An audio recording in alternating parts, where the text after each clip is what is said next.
game and Lions game should be really good. I think.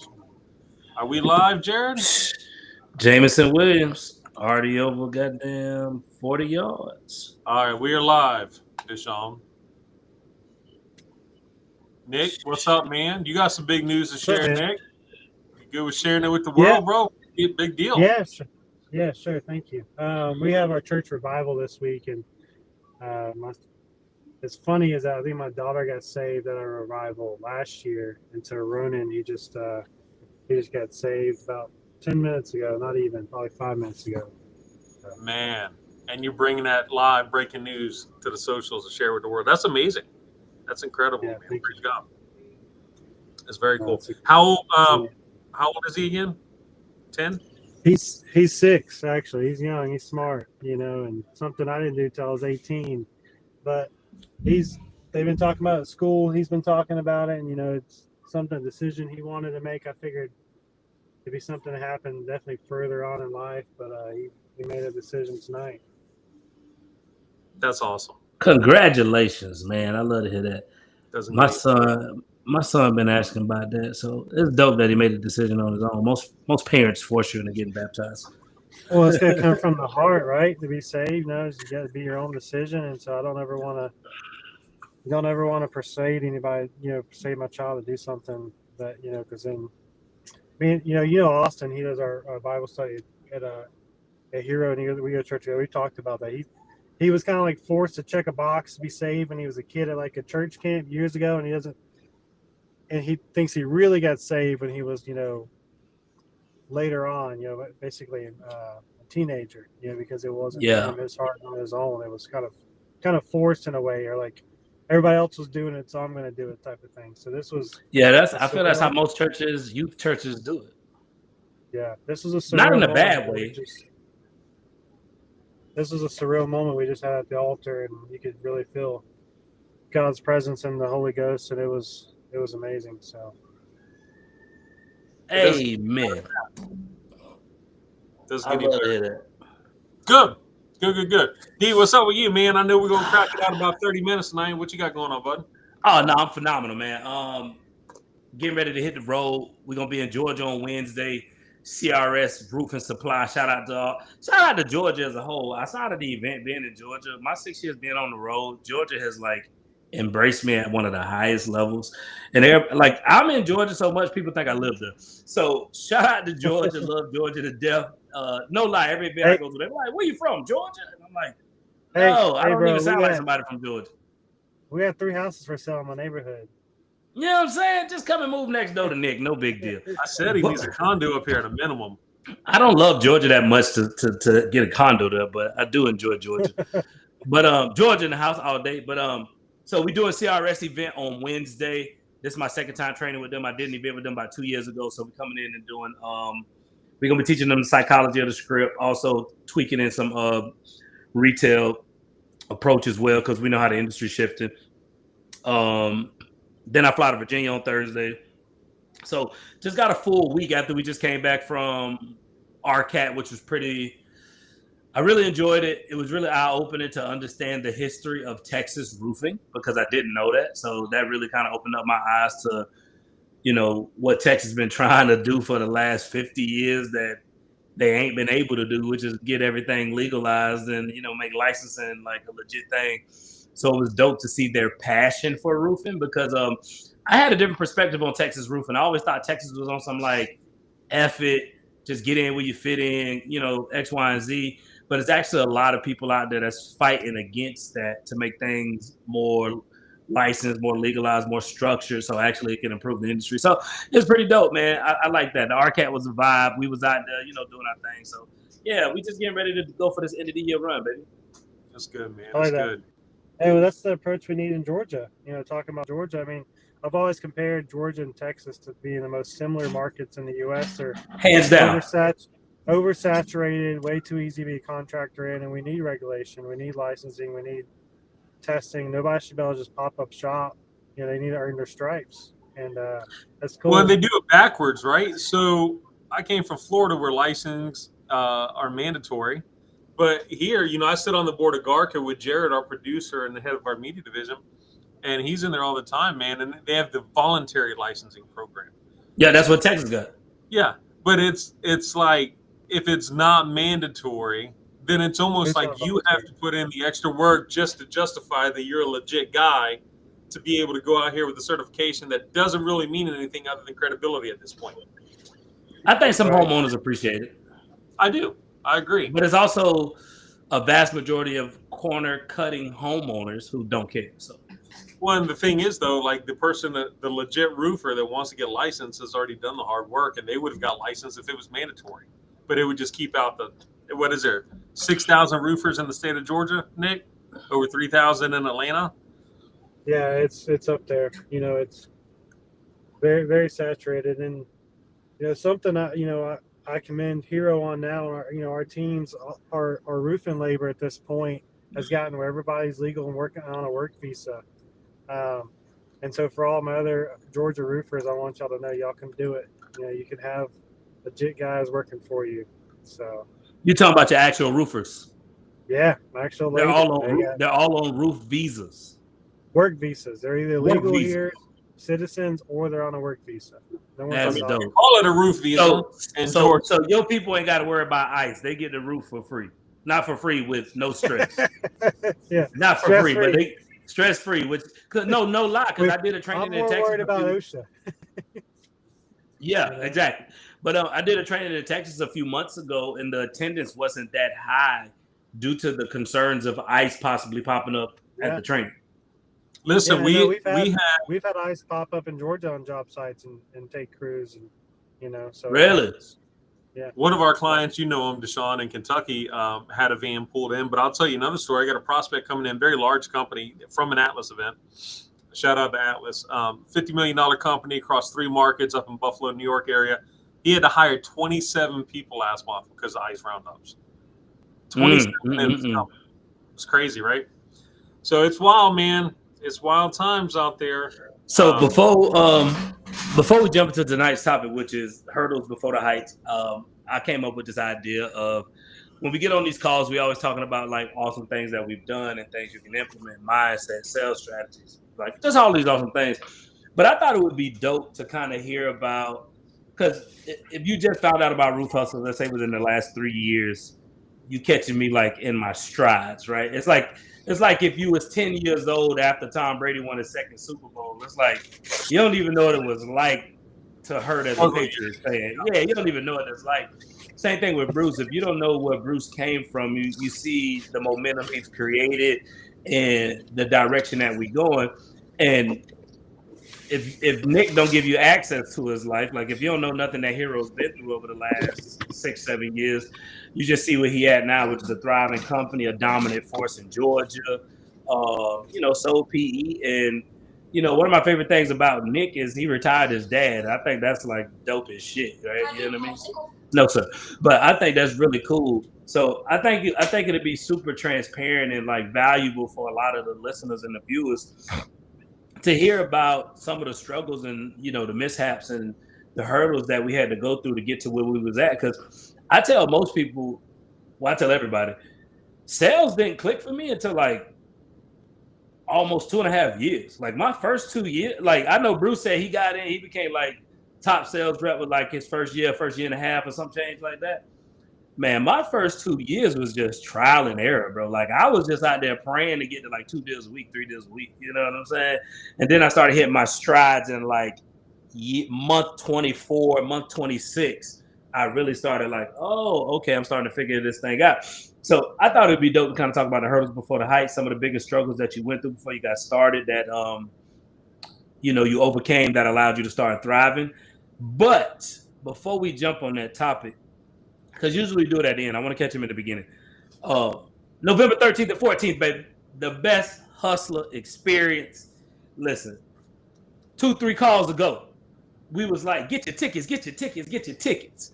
And we still like that, get your tickets. But the reason why I'm telling you to get your tickets now, because there's only 19 left. 18.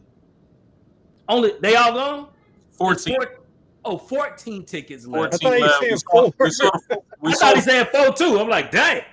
No, we saw the 4-pack this morning actually when I was on my team meeting. Seems like every time I start a meeting, we sell tickets, bro. Maybe that was I saw the email. That was a legit 4. Yeah, we got legit 4 today on top of the test. Yeah. Okay, because I seen the site's updated. Yeah, we're down to 14.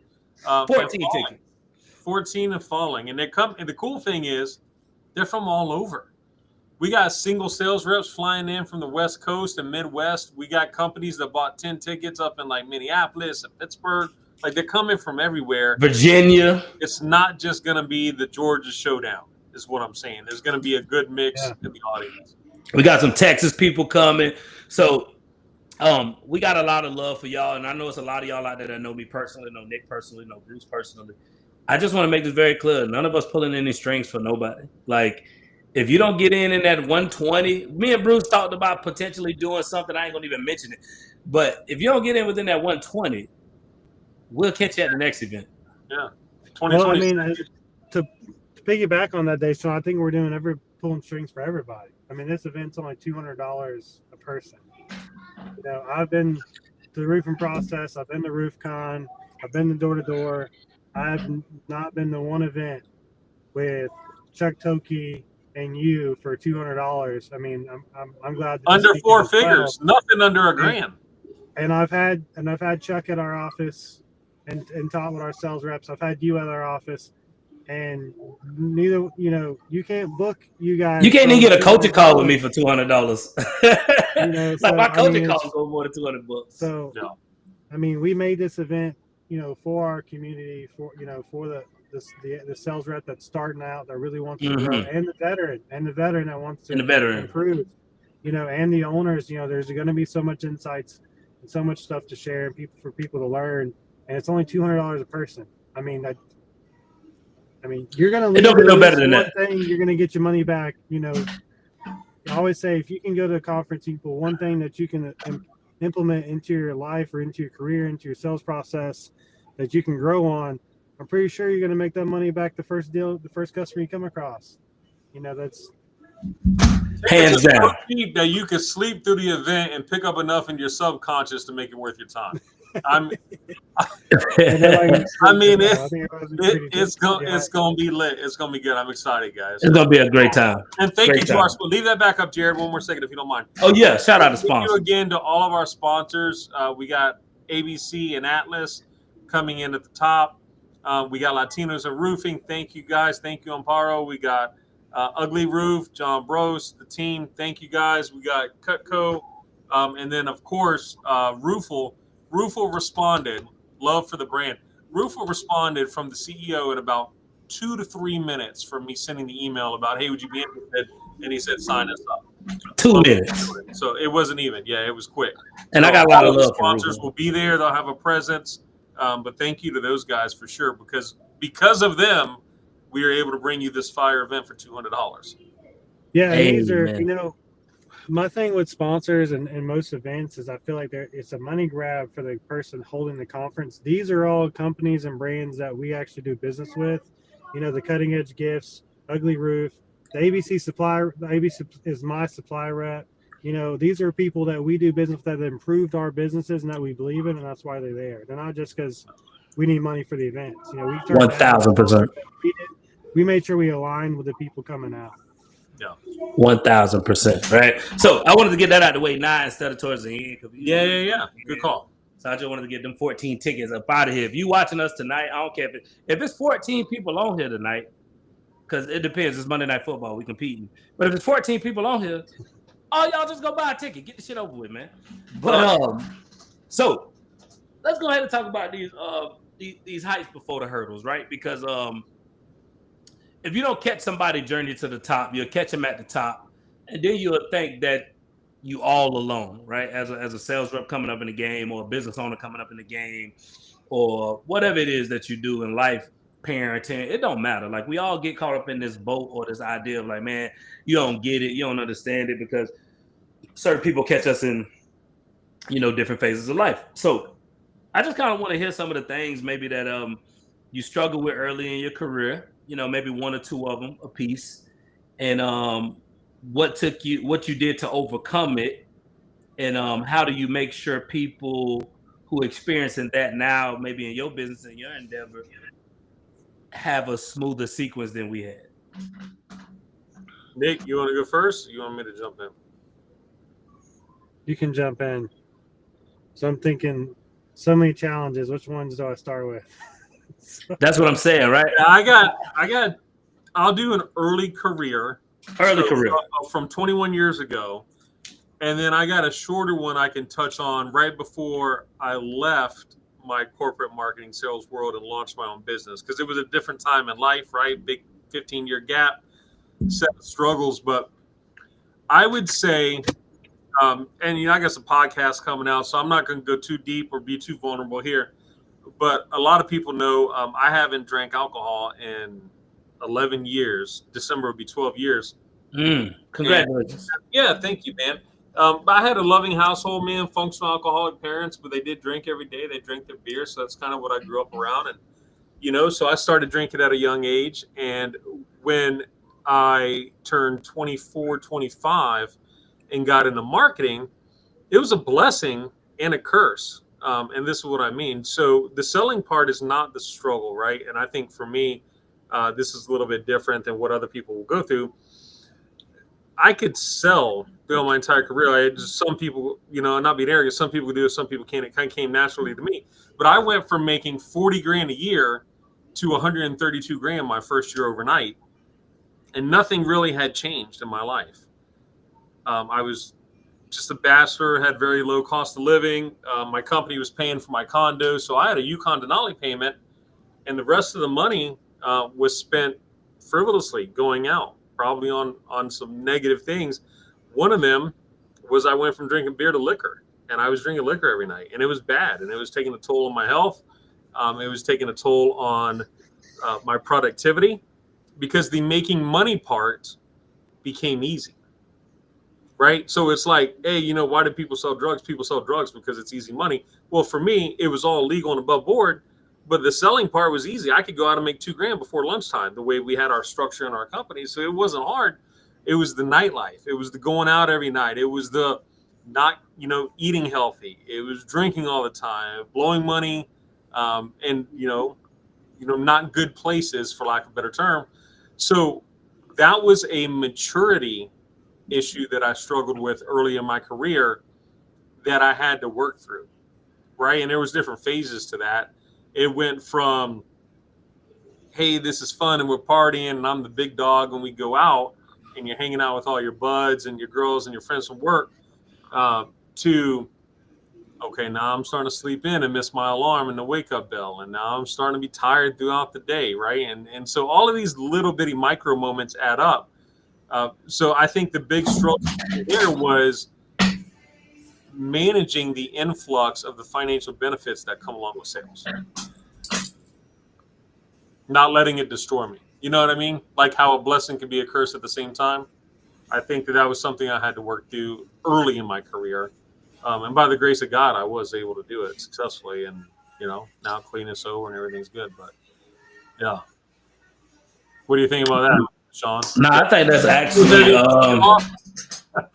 and actually I wasn't expecting that. So because I always wonder what made you step into sobriety. So that's actually really good, man, because I think a lot of people struggle with that now and haven't overcame it. Because I tell people the number one thing, when you get into sales or whatever it is that you do, well, not the number one thing, but one of the most important things in sales is becoming, right? Yeah. Do you need something? Thank you. The most important thing in sales is becoming, right? So it's like the quote go like this.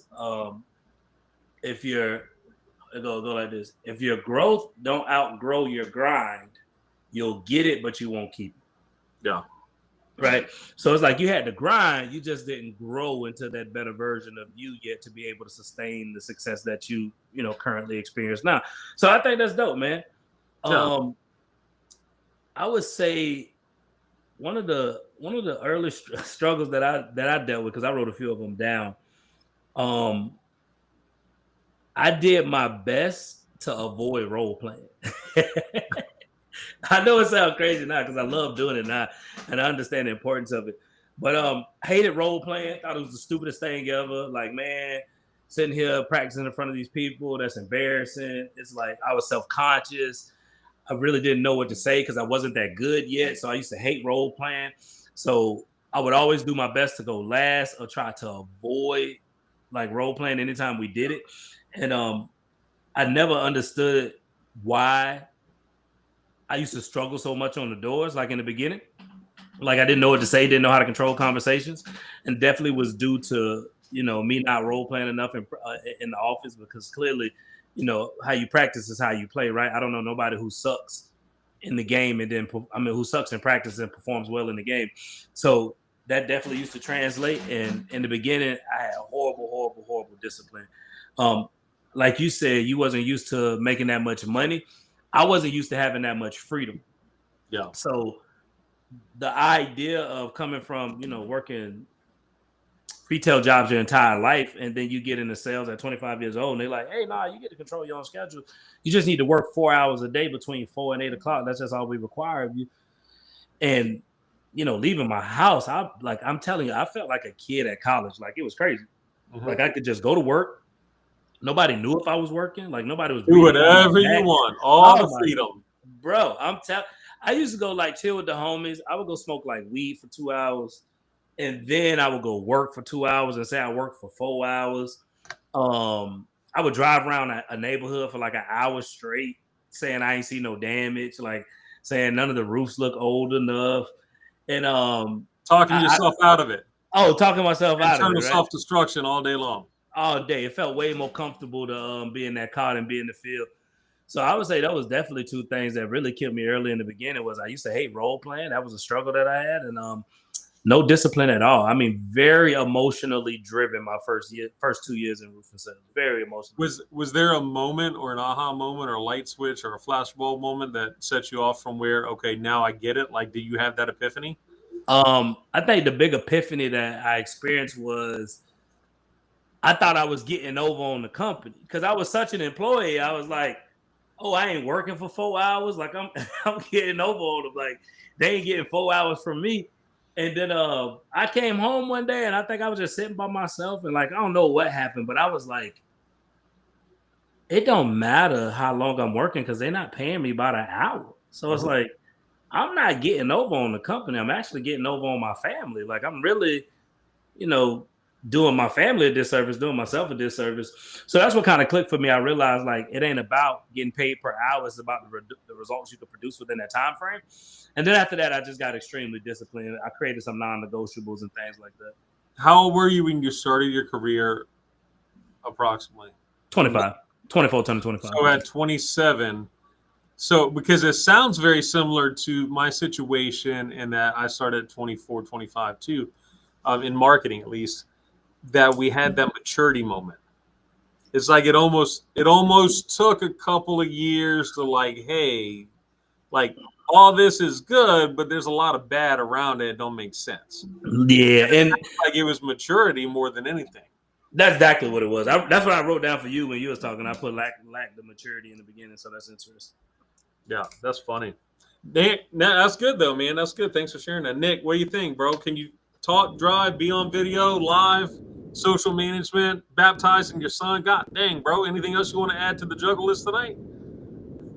Well, I'm not driving. Kristen's behind the wheel, so we're good there. But y'all let me know if my connection drops or freezes up because I've had 5 bars in one and then it jumps back up to 5. But well, luckily the pixelation's not a problem because it's dark. Just as long as we can hear you, you're good. Sorry if I'm grainy, right? But I think I kind of agreed with Deshaun, like time management and freedom early on. I loved sales, and then when I went from being a sales rep to a business owner, particularly the business owner of my father, we're partners and we had different strengths. I think one of our biggest challenges at first was our communication with each other. Me going from being a sales rep to a leader, hiring people and being responsible for other people's livelihood and what they're putting in and making sure they're getting out and door knocking and not being just worried about myself. Because it's easy as a sales rep to just worry about ourselves. We have to build, we go knock doors, what we produce, we get paid on, but then when I become a leader and then I got a business partner, communicate and you can't sugarcoat things because you gotta really make sure you're on the same level. And I think that was like our biggest hurdle. And I don't think I love my dad. We were great partners, but we really got our communication the last couple of years before he was able to retire. Early on, we'd bump heads because we didn't communicate through. I would do something, communicating, and then he would be upset when he found out, or vice versa. Versus once we'd sit down and be like, hey, you're my dad, but we're also partners, and let's talk through this. And I know there's a lot of family businesses, and there might be some even watching today. And I just think when we're business and family can work together very well, but I think we have to learn to talk to each other as partners and not just family members as well. That's actually a really good topic. I was gonna say that is good. Many people work with their family members, and you think about how you were able to persevere and be successful. So many companies struggle because of that dynamic. I mean, we hear it all the time. There's a we met a father and son that were working together, bumping heads the whole weekend, man. Like, how do y'all even get any work done? What you about to say, Nick? Oh, you froze, Nick. Yeah, I think the new Wi-Fi got it. Yeah, you froze. But yeah, we can hear you now. What you about to say? All right, you back glitching. But that's really good because I didn't struggle with communication with a business partner because obviously I had no business partner. I was a sales rep. But I could relate to that. I had heavy struggles with homeowners communication because, me being 24, 25 years old, it took a lot of courage to tell people you're going to be late, or you can't do this, or you can't do that, or you don't have the answer to certain things. So my first, this shit gonna be funny saying it out loud. But man, my first 2.5 years, dog, my kids was my excuse for everything that didn't work out. If I was late to an appointment, I had to take my kids to a doctor appointment. Like if I was late to anything, dog, I had to take my kids to go. Your kids went to 367 doctor's appointments, 365-day year. Hands down. I mean, sorry, I had to take my son to do this. Sorry, my son had to do this. And I was just thinking about it, and I was like, man, I was so immature because all it took was, hey, had something personal come up, I'm gonna be 10 minutes late. But I always put it on my son, so I could relate to that, man. Now, here's the funny thing. You do have all these responsibilities for your son that you're blessed and you can afford to. And I never make no excuses. And you're never late. Yeah, I never make no excuses. No. Yeah, you're just on time. You're like, hey, man, like Nick. Nick walked out of it. Look, guys, again, praise God to Nick, bro. He's not here. He just baptized his son 10 minutes before he got on this call, and he stepped out in the car to hold down his obligation. I just got back from gymnastics with the gang. Like, we just got back from gymnastics practice. So we came in, got them ready, and got them to go. But the communication thing was huge. And now that you just mentioned something, another thing I struggled with was I had really bad time management my first few years. I mean, horrible time management. Back in the days, I thought if I was 30 minutes from the place, then we leave the house 30 minutes before you're supposed to get to the place. Like that was you my go mindset. Join the Marine Corps and then knock that out of you real fast, bro. Listen, a homeowner knocked it out of me early.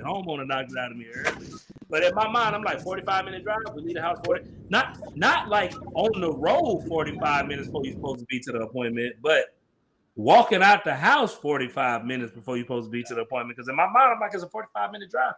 And I showed up to this dude's house 15 minutes late. And I knocked on his door, and he was like, hey, what you doing here? And I was like, well, we had an appointment today.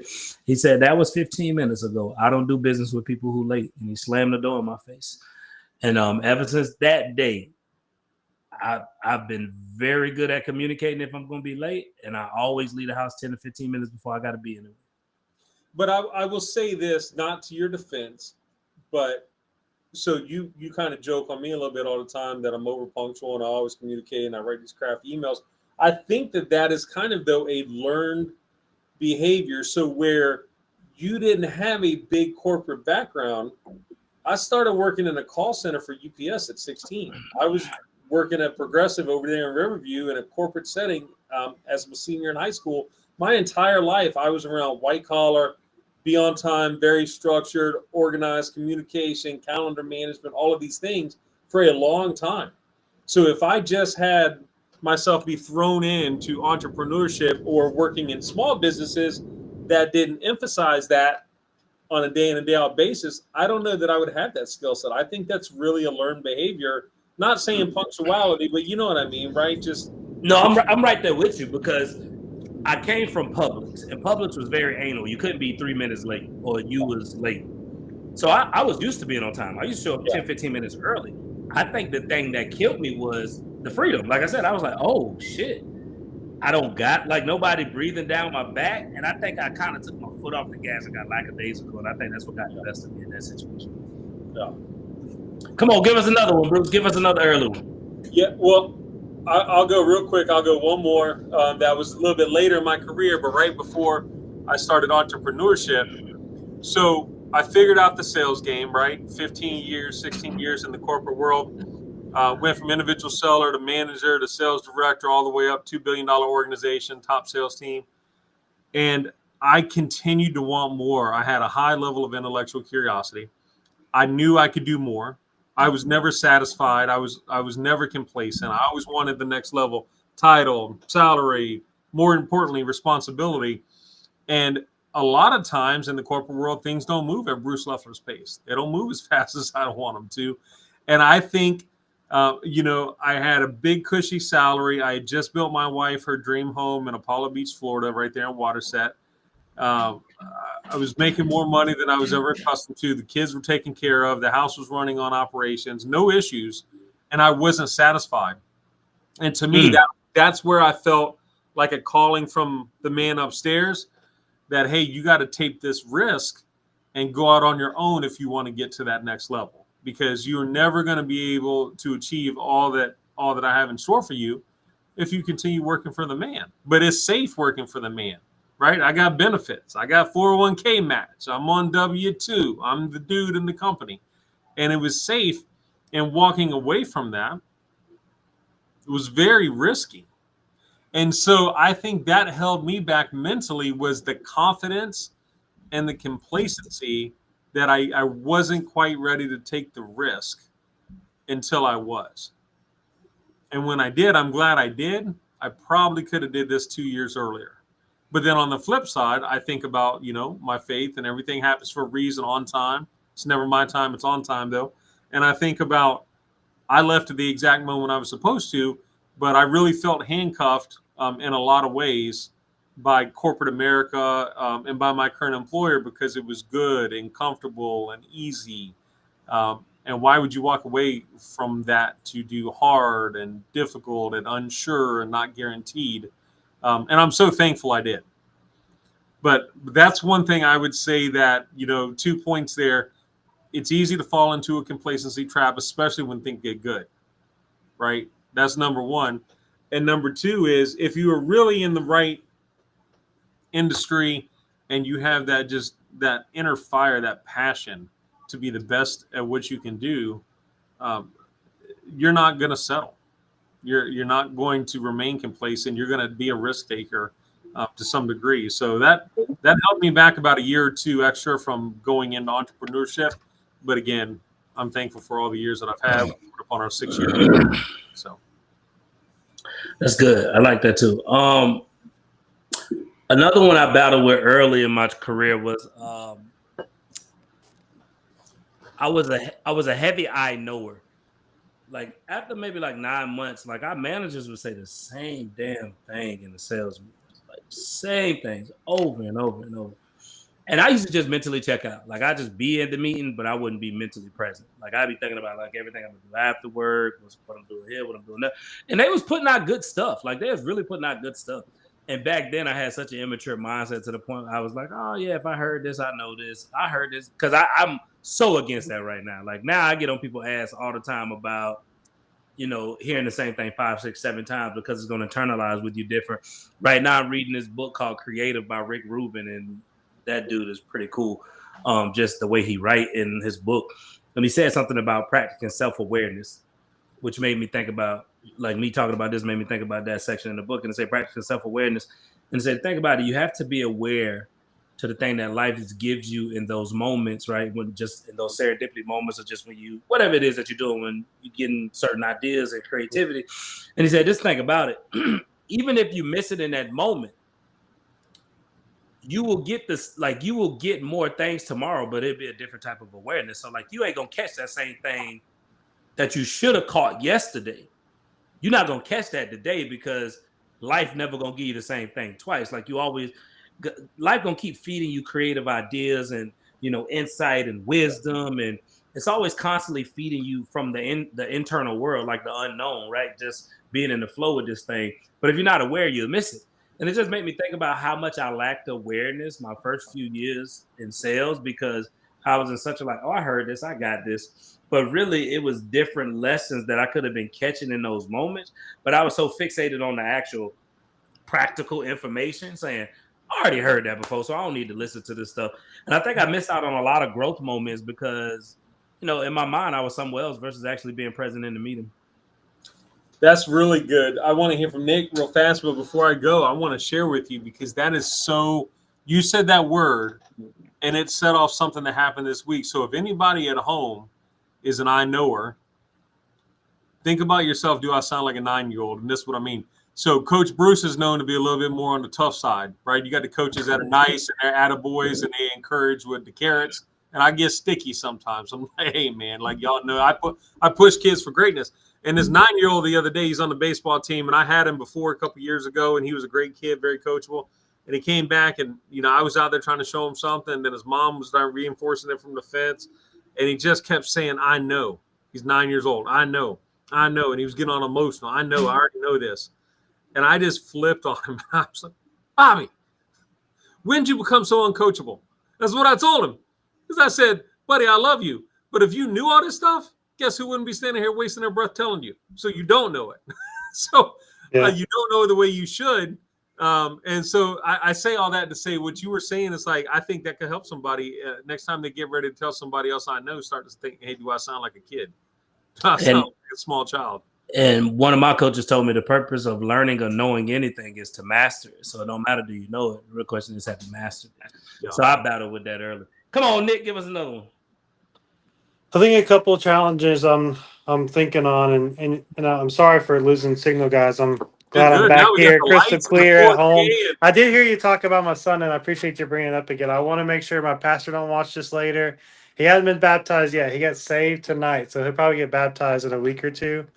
But it's just a surreal night. But like I said, the last challenge I was talking about was communication as owners, especially with your family. And you got a business partner.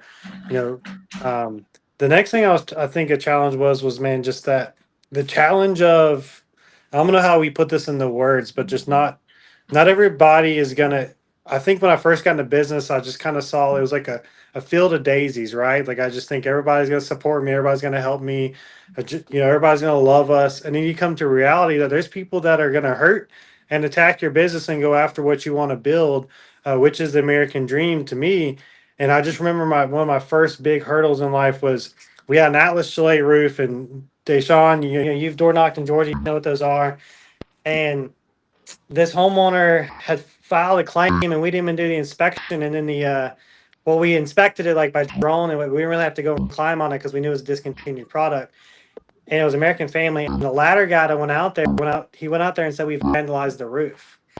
And then American Family slandered us and basically wanted to subrogate against us, pay for the roof. And it was just this whole nasty situation where we had to get lawyers involved and take care of it. And then then you get the competitors. We had an issue where competitors were stealing our yard signs. One guy made a post on Craigslist for free chickens and goats with our phone number, and my dad was the one answering those calls all weekend. And it's kind of silly to think back about it, but my dad, he was super upset, and it's just like silly me for like wanting to support other businesses. My thing was like, there's enough roofs for us all to go around. We're gonna take care of our clients. What does that slow motion sound I keep hearing? I don't mean to cut you off. What does that say? I just text Jared, you sound like you got a toad choking on your desk. It's been on your phone the whole night. It's like a rivet kind of thing. It sound like that while you be talking, it'd be like. I thought I was being funny. I just text Jared to see if there was a feedback thing he could get. It's okay. it's much more clear now than it was in the car. Yeah, it could be just some interference with the phone. I'm on the phone. I was gonna ask Jared if I could switch to the computer. I don't know if it'll switch during the live. No, we're about to wrap up. You're good. You're good.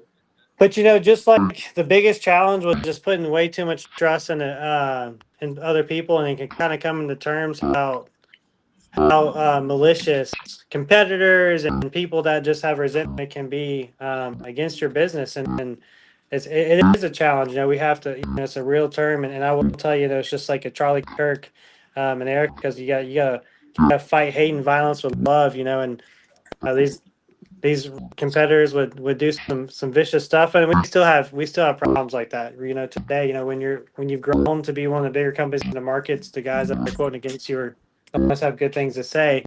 But we've learned just to turn the other cheek, so will, and tell the homeowner, like, hey, this is how we do business. If you want to do some research on them, feel free to, but we're not going to bash anybody. And so I think. But it definitely, is the emotion side of it, being a business owner, and you're building something, and someone else is trying to take away and steal from you. Like it definitely is. It's a concern. And then the other thing was homeowners. When you get your first homeowner as a new business owner that doesn't pay their bill, for no good reason at all, and they just, you got to send them to collections, and it gets, that's a huge challenge. People just every happy-go-lucky new owner that starts a business just thinks everyone's going to be excited to pay them. And they contract a person that person, the time they were signing a contract, knew they weren't going to pay their bill probably the whole time, and we're all going to go through that. And it's just a real expectation to have. So. No, that's really good. And it's funny you say that. So let me add a little ice to that cake, because I know Bruce got a hard stop at 9:15. I was the guy that was afraid to go get the money. Like young in my career, that terrified me to go have those conversations with homeowners. That was definitely something I said, oh yeah, I came from a grocery store, bro. We want you ain't taught to go to somebody's house and go came from an expensive grocery store though. Bro, they gotta pay. I don't gotta do nothing. You don't walk out with a free cucumber. The computer say you owe $19.25 and they just give me the money, right? But when I go to a house and say you owe me $6,000 and they just say I don't want to pay, yeah. So that picking up that second check helped me grow a lot. I used to hate that, man.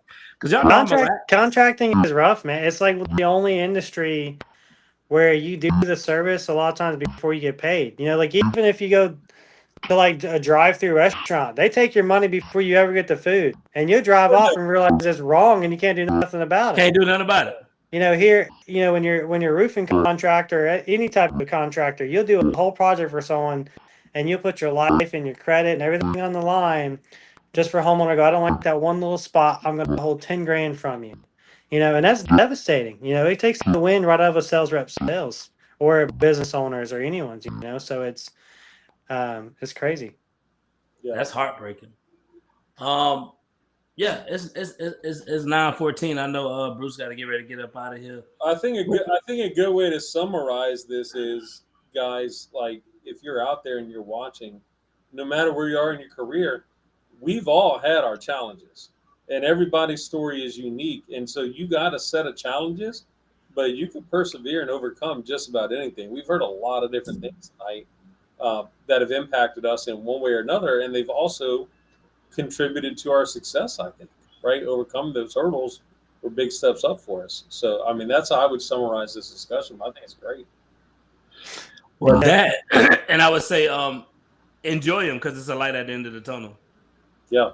The challenge. Well, we are built and made in the challenges, right? Like life, business, nothing would be fun if everything was perfect every day. We are who we are through the trials and the tribulations, and what makes a steadfast business is being able to go through the challenges and the issues. Now I know why he wasn't responding to my text, bro, about the toad choking on his desk, because he was chat GPTing you up, bro. He turned you into Kano. Text that to me. I need to make that my profile pic. That's a fire. Hey, I want that profile picture, bro. Could you make me a cyborg too, Jared? That's Kano, bro. That's Kano from Mortal Kombat. Jesus. That's cool. That's really good. But you're right, Nick. We forged in the fire. That's when you become the person that you need to become through all the struggles and the mishaps. And I tell sales reps all the time, enjoy the journey, because when you get to quote unquote what you deem the top or top of the mountain, or a place where you could put your life on cruise control, you don't get to do it again.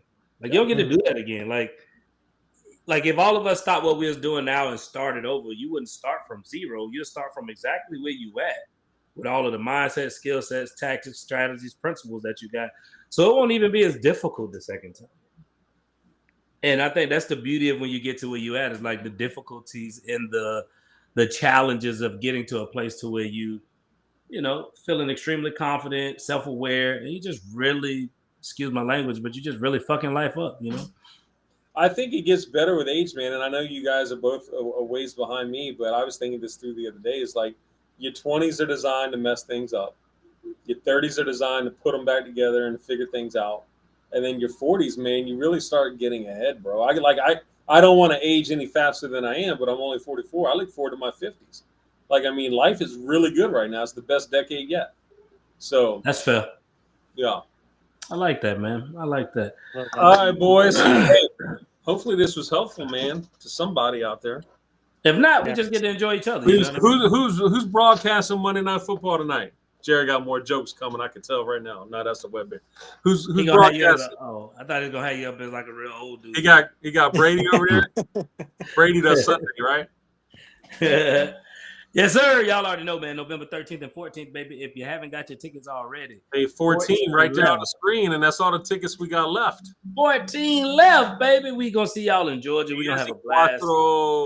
It's gonna be fun. Everybody working on some phenomenal new content. Just in case everybody wondering what's gonna be at the event. It's new content, stuff you've never heard. So don't come with the idea of thank you. I'm not trained mine anywhere. I had a request to talk about it. I'm holding it off until the event. About what? The AI. Oh, yeah. I'm not going to train it anywhere. Yeah, I'm not going to train it anywhere until I do it here first. Straight up, same here. Well, man, it's always a pleasure seeing y'all. I love both of y'all. Literally the way Jared got the camera, we like, outside Oreo. You know what I mean? That's good, yeah. But those are actually fire. So I know, right? But I love you guys too, man. And I think, like you said, we all go through challenges, and it's good for people to hear. There's a new business owner listening to this today, or new sales rep that's in a spot. And if y'all watch this live and you're dealing with a challenge, mentors close gaps. Like, reach out to us, text message Deshaun or Bruce or myself what that challenge is. We love to mentor you and help you out, and maybe just give you a different perspective as well. Hey, man. Straight to Facebook, baby. Mentors close gaps going on right I like that. That's a really good one, Nick. Yep. He always got some good quotes in the cut. Listen, y'all be amazing. Y'all enjoy y'all families. If y'all tune into the live today, we appreciate y'all. And I'll see y'all too tomorrow. I got a good training that I'm doing, which is 11 a.m. 90-day sprint. 90 days. 90-day sprint, baby. The formula to put together a 90-day sprint to finish the year strong, baby. See y'all tomorrow. Love on the wives and kids, man. We'll talk to you. Have a great night.